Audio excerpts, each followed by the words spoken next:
அந்த 1 கோடி ரூபாயை அவர் கையிலே கொடுத்த போது 1 கோடி 100 ரூபாயை அதில் வைத்து என் கட்சிக்கு இந்த பணம் என்று கட்சிக்கே கொடுத்த மாபெரும் தோழர் ஆர் நல்லக்கண்ணு என்றால் மிகையாகாது. அவருக்கு 10 லட்சம் ரூபாயை காசோலையாக கொடுத்த போது இன்றைக்கு தமிழக முதல்வராக இருக்கக்கூடிய ஸ்டாலின் அவர்களிடம் இன்னொரு 1000 ரூபாயை அதில் வைத்து இந்த 10,00,000 ரூபாயை நீங்கள் முதலமைச்சர் நிதிக்கு வையுங்கள், ஏழைகளுக்கு வையுங்கள், குடிசை இல்லாதவர்களுக்கு கட்டுங்கள் என்று அந்த பணத்தையே அரசாங்கத்திற்கு திருப்பி கொடுத்த மிகப்பெரிய நாயகன். அவருடைய மீசைகளை ஒன்றொன்றாக பிடுங்கிய வரலாறு, அவருடைய மீசைகளுக்கு சிகரெட்டால் சூடு வைத்த ஒரு வரலாறு, அவருடைய நகங்களை பிடுங்கி அவருக்கு சித்திரவதை செய்த வரலாறு, அவர் காலிலே செயின் கட்டி அவரை இழுத்து சென்ற அந்த வரலாறு. கோலார் தங்கவயலில் முதல் சட்டமன்ற உறுப்பினராக அமரர் கே சுவாசன் அவர்கள் வெற்றி பெற்ற போது அவருக்கு கோலார் தங்கவயலிலே வந்து தேர்தல் பணியை ஆற்றி இந்த இந்திய கம்யூனிஸ்ட் கட்சியினுடைய வெற்றிக்காக பாடுபட்ட வரலாறு கூட தோழர் ஆர் நல்லக்கண்ணு அவர்களுக்கு உண்டு. என்னுடைய தகப்பனார் எழுதிய தங்க சுரங்க வரலாறு புத்தகத்தை தோழர் ஆர் நல்லக்கண்ணு அவர்களை அழைத்து வந்து தங்கவயலில் அந்த புத்தகத்தை வெளியிடுவேன் என்று நான் என் தந்தையாரிடம் சொன்னேன். அவர் உடல்நிலை சரியில்லாத காரணத்தால் வெளியூர்களுக்கு நான் பயணம் செய்ய முடியாது என்று சொல்லி தன்னுடைய வாழ்த்துரையை எழுதி கட்சி தோழருக்கு சொல்லி தன்னுடைய வாழ்த்துரை எழுதி அந்த வாழ்த்து மடலிலே அவர் சொன்னது, கோலார் தங்கவயல் தமிழகத்தினுடைய தொப்புள் கொடியாக இருக்கும். அந்த சுரங்க தொழிலாளர்களுடைய அந்த தியாக வரலாறு உலகத்திலே எந்த நாட்டிலும் அப்படிப்பட்ட ஒரு வரலாறு இல்லை. அப்பேற்பட்ட தியாகம் கொண்ட அந்த கோலார் தங்கவயலில் ஒரே மாற்று அங்கு வாழக்கூடிய தாழ்த்தப்பட்ட பிற்படுத்தப்பட்ட மக்கள் அதிகமாக வாழ்ந்து கொண்டிருக்கிறார்கள் என்கின்ற ஒரே காரணத்திற்காக இன்றைக்கு ஆட்சியாளர்கள் அந்த பகுதியை புறக்கணித்து வருகிறார்கள்.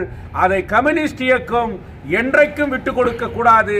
கம்யூனிஸ்ட் இயக்கம் அந்த மக்களோடு நின்று போராட வேண்டும், அவர்களுடைய வீடு சொந்தமாக்கப்பட வேண்டும் அவர் வாழ்வதற்கு என்கின்ற அந்த புத்தகத்தை படித்து அவர் எழுதிய அந்த இதை சி மகேந்திரன் அவர்கள் எங்களிடம் வந்து இங்கே படித்த சொன்ன ஒரு வரலாறு கூட உண்டு. கோலார் தங்கவயலுக்கும் தோழர் ஆர் நல்லக்கண்ணு அவர்களுக்கும் மிகப்பெரிய பங்கு உண்டு. கட்சியினுடைய பணம் தன் கையில் எவ்வளவு இருந்தாலும் கூட, எவ்வளவு பசி இருந்தாலும் கூட, இவ்வளவு பணம் வைத்திருக்கிறீர்கள், நீங்கள் எங்காவது இதில் எடுத்து சாப்பிடலாம் என்று சொல்லுகின்ற போது என் கட்சிக்கான நிதி, இந்த கட்சி நிதியை கட்சியினுடைய சொத்து என்று தண்ணீர் குடித்து தன் பசியை ஆற்றி கொண்ட ஒரு வரலாற்று இந்த காலகட்டத்தில் தோழர் ஆர் நல்லக்கண்ணு அவர்களுடைய இறப்பு கம்யூனிஸ்ட் இயக்கத்திற்கு ஒரு பேரிழப்பு. இந்திய கம்யூனிஸ்ட் கட்சிக்கு 101 வயது, தோழர் ஆர் நல்லக்கண்ணின் வயதும் 101. இந்திய கம்யூனிஸ்ட் கட்சி இந்தியாவில் தோன்றிய போது 1925 டிசம்பர் 26ஆம் தேதி கம்யூனிஸ்ட் கட்சி இந்தியாவிலே தோன்றியது. அன்றே பிறந்தவர் தான் தோழர் ஆர் நல்லக்கண்ணு அவர்கள். இந்தியாவினுடைய 100ஆண்டு விழா இந்திய கம்யூனிஸ்ட் கட்சியினுடைய நடத்திய போது தோழர் ஆர் நல்லக்கண்ணு அவர்களும் ஒரு வரலாற்று சின்னமாக அவருடைய பிறந்த நாளும் அனுசரிக்கப்பட்டது. தோழர் ஆர் நல்லக்கண்ணு அவர்கள் தன்னுடைய 27 வயதிலே விவசாயிகளுடைய போராட்டத்திற்காக, ஜமீன்தார்கள் நிவலச்சுவாந்தார்கள் ஏழைகளுக்கு வழங்க வேண்டிய நெல்களை அடைத்து வைத்து இருந்தபோது அதை எதிர்த்து கோடானை உடைத்து அந்த நெற்கதிர்களை பசியாற்றுவதற்காக, தொழிலாளர்களுக்காக, மக்களுக்காக வழங்கிய அந்த போராட்டத்திலே அவர் சிறை சென்றார். 7 ஆண்டுகள் பிரிட்டிஷ் ஆட்சி காலத்திலே அவர் சிறையில் இருந்தார். சிறையில் இருந்த காலத்திலே அவருடைய மீசைகளை ஒன்றொன்றாக பிடுங்கிய வரலாறு, அவருடைய மீசைகளுக்கு சிகரெட்டால் சூடு வைத்த ஒரு வரலாறு, அவருடைய நகங்களை பிடுங்கி அவருக்கு சித்திரவதை செய்த வரலாறு, அவர் காலிலே செயின் கட்டி அவரை இழுத்து சென்ற அந்த வரலாறு, இந்திய நாட்டினுடைய சுதந்திர வேட்கைக்காக அன்றைக்கு மகாத்மா காந்தியோடும் அன்றைக்கு இருந்த பா ஜீவானந்தத்தோடும் கக்கன் போன்றவர்களோடும் தமிழகத்திலே சுதந்திரத்திற்காக வீறு கொண்டு எழுந்த ஒரு இளைஞன் என்று சொன்னால் அது தோழர் ஆர் நல்லக்கண்ணு அவர்கள். அப்படிப்பட்ட சிறையிலே கொடுமைகளை அனுபவித்த போது கூட அவர் இந்த நாட்டினுடைய விடுதலைக்காக நான் இருப்பேன், என்னுடைய கம்யூனிஸ்ட் கட்சியினுடைய அந்த கொள்கைக்காக நான் இருப்பேன், என் நாட்டை நான் காட்டி கொடுக்க மாட்டேன் என்று சொன்ன ஒரு வரலாற்று சிறப்பு மிக்க ஒரு தலைவர் இன்றைக்கு மறந்தார். தமிழகத்திலே இன்றைக்கு பல்வேறு போராட்டங்கள், சாதாரண போராட்டங்கள் இருந்து எந்த விதமான போராட்டங்கள் நடந்தாலும் அங்கு தோழர் RNK அவர்கள் கலந்து கொள்வார். சாதாரண மக்கள் அவரை அழைத்தாலும் அவர்களோடு அவர் பயணிப்பார். அவர் கூட்டங்களுக்கு செல்லுகின்ற போது சாதாரண குடிசைகளிலே தொழிலாளர்களோடு தங்குவார். அன்று விடியற்கால எழுந்து தன்னுடைய உடையை அவரே துவைத்து அந்த வெயிலிலே காய வைத்து அதையே அணிந்து கொண்டு இன்னொரு ஊருக்கு செல்லுவார். கட்சியினுடைய பணம் தன் கையிலே எவ்வளவு இருந்தாலும் கூட, எவ்வளவு பசி இருந்தாலும் கூட, இவ்வளவு பணம் வைத்திருக்கிறீர்கள், நீங்கள் எங்காவது இதில் எடுத்து சாப்பிடலாம் என்று சொல்லுகின்ற போது என் கட்சிக்கான நிதி, இந்த கட்சி நிதியை கட்சியினுடைய சொத்து என்று தண்ணீர் குடித்து தன் பசியை ஆற்றிக் கொண்ட ஒரு வரலாற்று இன்ற காலகட்டத்தில், இந்த 20வது நூற்றாண்டிலே, சமீப காலத்திலே, இன்றைய தலைமுறைகளிலே இன்றைக்கு பணம் இருந்தால்தான் அரசியல், பணம் கொடுத்தால் தான் ஆட்சிக்கு வர முடியும், வாக்குக்கு பணம் கொடுக்க வேண்டும், ஒவ்வொன்றுக்கும் பணம் கொடுத்த காலத்திலே தன்னுடைய கட்சி அவருடைய 80வது ஆண்டிலே அவருக்கு நிகழ்ச்சி நடத்தி 1 கோடி ரூபாயை வசூல் செய்தார்கள். அந்த 1 கோடி ரூபாயை அவர் கையிலே கொடுத்த போது 1 கோடி 100 ரூபாயை அதில் வைத்து என் கட்சிக்கு இந்த பணம் என்று கட்சிக்கே கொடுத்த மாபெரும் தோழர் ஆர் நல்லக்கண்ணு என்றால் மிகையாகாது.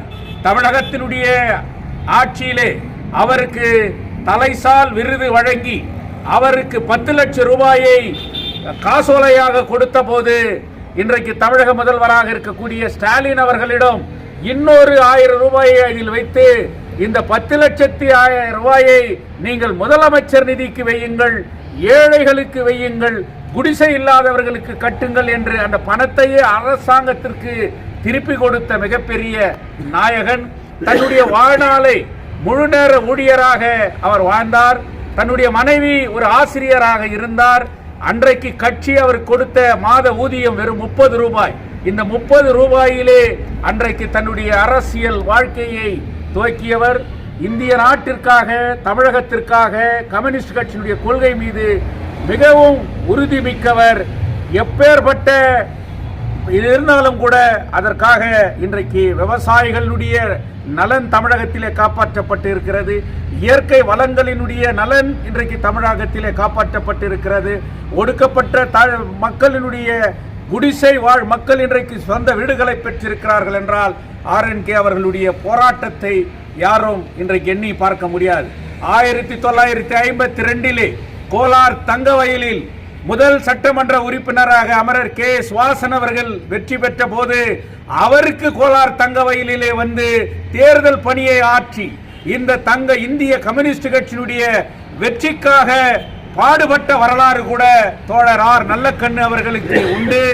என்னுடைய தகப்பனார் எழுதிய தங்க சுரங்க வரலாறு புத்தகத்தை தோழர் ஆர் நல்லக்கண்ணு அவர்களை அழைத்து வந்து தங்கவயலில் அந்த புத்தகத்தை வெளியிடுவேன் என்று நான் என் தந்தையாரிடம் சொன்னேன். அவர் உடல்நிலை சரியில்லாத காரணத்தால் வெளியூர்களுக்கு நான் பயணம் செய்ய முடியாது என்று சொல்லி தன்னுடைய வாழ்த்துரையை எழுதி கட்சி தோழருக்கு சொல்லி தன்னுடைய வாழ்த்துரை எழுதி அந்த வாழ்த்து மடலிலே அவர் சொன்னது, கோலார் தங்கவயல் தமிழகத்தினுடைய தொப்புள் கொடியாக இருக்கும்.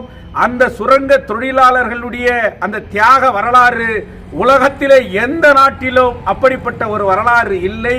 அப்பேற்பட்ட தியாகம் கொண்ட அந்த கோலார் தங்கவயலில் ஒரே மாற்று அங்கு வாழக்கூடிய தாழ்த்தப்பட்ட பிற்படுத்தப்பட்ட மக்கள் அதிகமாக வாழ்ந்து கொண்டிருக்கிறார்கள் என்கின்ற ஒரே காரணத்திற்காக இன்றைக்கு ஆட்சியாளர்கள் அந்த பகுதியை புறக்கணித்து வருகிறார்கள். அதை கம்யூனிஸ்ட் இயக்கம் என்றைக்கும் விட்டுக் கொடுக்க கூடாது. கம்யூனிஸ்ட் இயக்கம் அந்த மக்களோடு நின்று போராட வேண்டும்.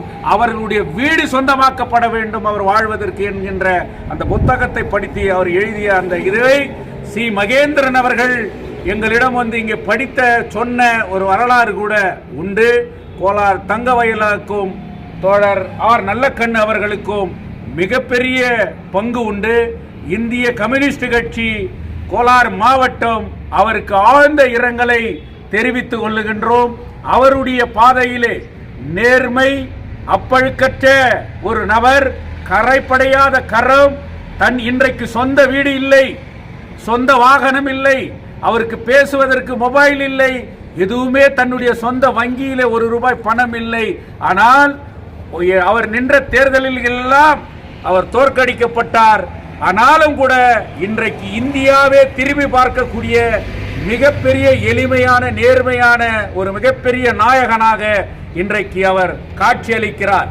இந்த நாட்டை ஆண்டு கொண்டிருக்கிற ஆட்சியாளர்கள் சுதந்திர போராட்ட காலத்திலே இந்த நாட்டை காட்டி கொடுத்து வெளியே வந்தவர்கள்.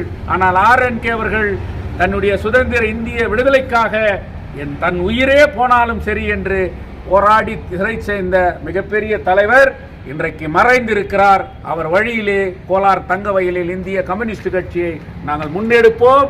கம்யூனிஸ்டுகள் இறப்பு அவர்கள் மறைவதல்ல, அவர்கள் ஒவ்வொருவருடைய இறப்பும் அவர்கள் விதைக்கப்படுகிறார்கள்.